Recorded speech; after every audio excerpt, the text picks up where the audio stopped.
On the right. On the right.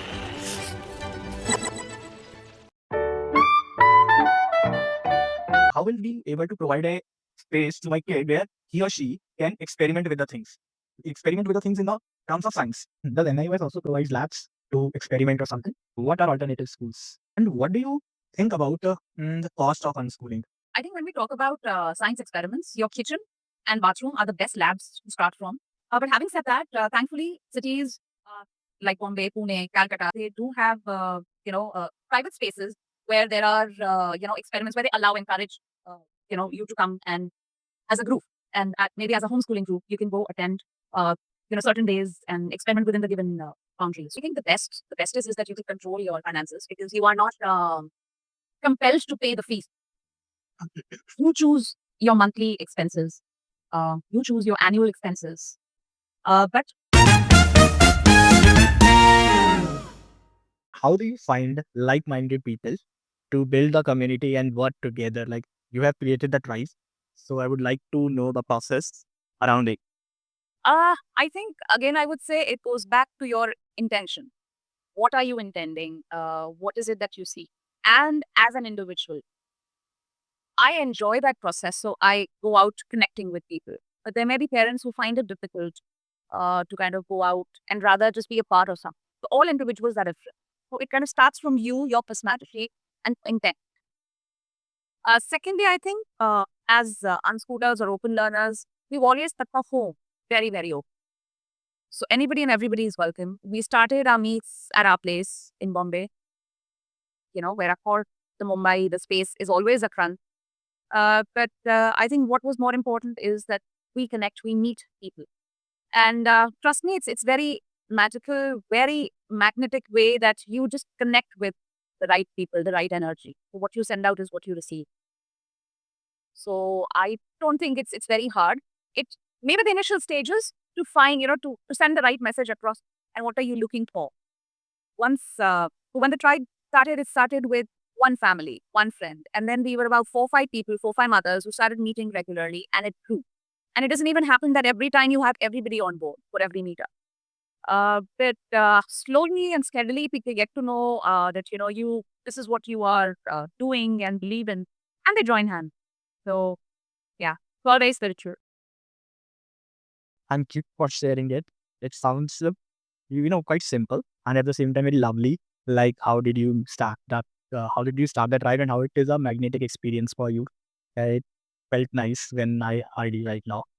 So, in India, if we see, are you aware like how this unschooling parent community exists? Is it only in the tier one cities, or we also see this kind of movement in tier two or tier three cities of India? If you're aware of it.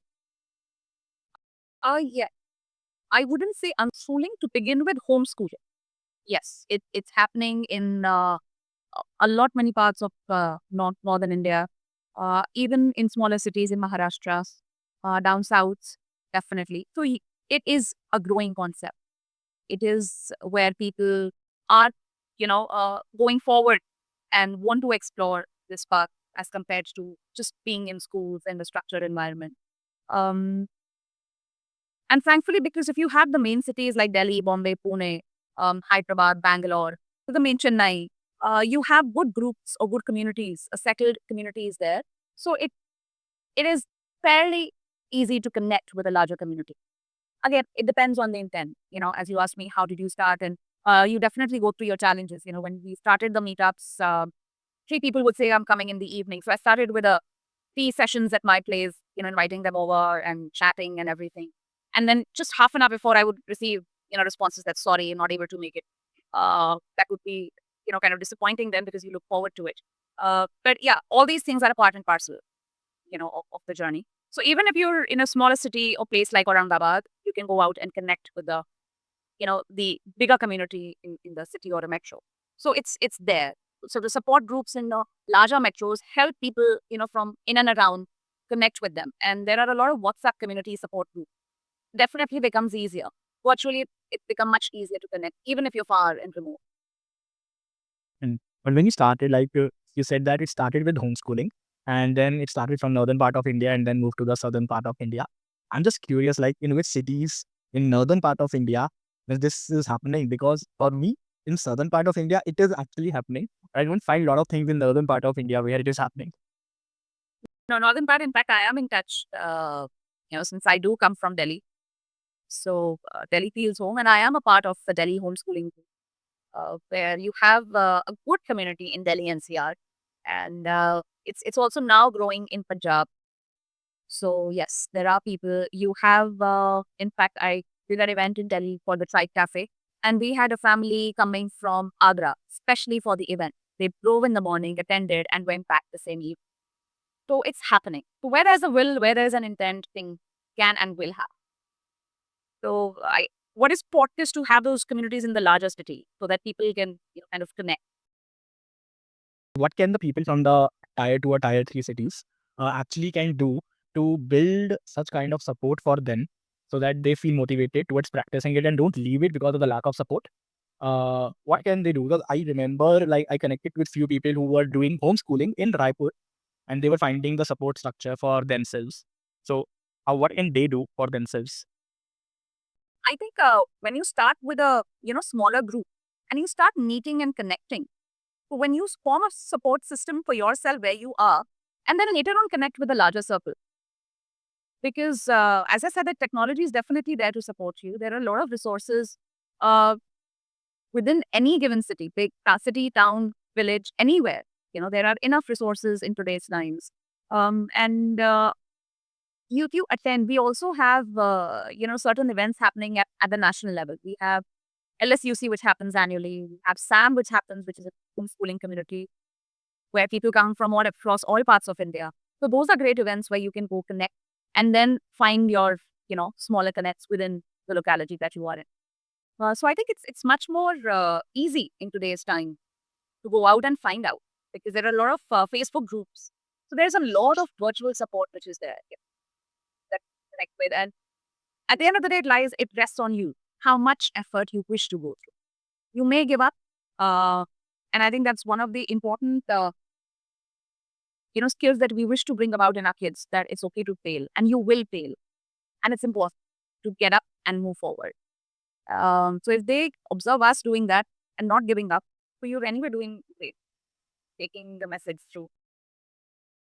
You having spoken about certain events, so you said LSUC is happening, and also another thing which you mentioned was Sam. SAM. So could you tell us, like, what is LSUC, who organizes it, and what is SAM, and who organizes it, and when it happens, all these things? LSUC just happened. It happened. So both these events happen across different venues in India. And so it's like a get together. It's like a 2 days, 3 days residential, event where you stay there. Different activities happening. A lot of talks happen. A lot of fun and must-see happen. A lot of connect happens with different people from across India. Like LSUC just happened in June, I think, which was happening in Coimbatore. And SAM happened in January. That was also, I think it was in around Bengaluru. So yeah, around Belgaum or something. So different spaces are taken. LSUC is organized by Manish Jain and his kind of team. So he has this university called Shanta in Udaipur. So where he believes in the unschooling concept and helps people. There are programs for parents which happen. You can again go, and it's residential. You can go there, meet, talk, discuss, and have better views, more clarity, whether it's the right thing for you as a family or not. SAM is again by veteran homeschooling parents, so Fiction Abhiyan. So section that's learning. This, you're again meeting, connecting, talking, different activities. So as I said, that it's not just about academics, but different aspects of life which you can integrate and turn it into your learning. And do they happen every year? Yeah, they happen annually, every year. And only the unschooling, homeschooling, or alternative parents can attend it, or anybody can attend the events? For LSUC, anybody and everybody is welcome, what I understand. But the SAM, I think it's confined or restricted to homeschooling families. So that's how. And if any parents want to know more about both the events, SAM and LSUC, is there any website or any where they can check it out regularly? आप LSUC के लिए तो definitely shikshantar.org पे कर सकते हैं because it's a huge thing, it's a big movement. That LSUC is just a part of it. Sam, I'm not very sure if there is a website. There are certain key people whom I'm aware of, but I'm not very sure if there is a website to that. So you connect through the WhatsApp communication or other communication when the event is happening. So you are able to get to know from there about SAM. Yes. Largely, it's posted in different WhatsApp groups. It's on your Facebook for C Connects. So of course, such events, when you're a small minority community, kind of it spreads like wildfire. So it's happening, and whether you're going together or so we attended one LSUC when my daughter was 2.5. So we were about 4 friends who started our Unschooling journey together. So we went there. So it was a lot of fun. And they are the It was paid just a month. events. Yes, they're paid events. Yeah. Because it's a residential event and it happens over 2 days or 3 days. Well, yeah, definitely. And in fact, there is another community, Arohi, because that's also on the border of, I think, Chennai and Karnataka. They also have a website, and Ratneshi and Aditi run it.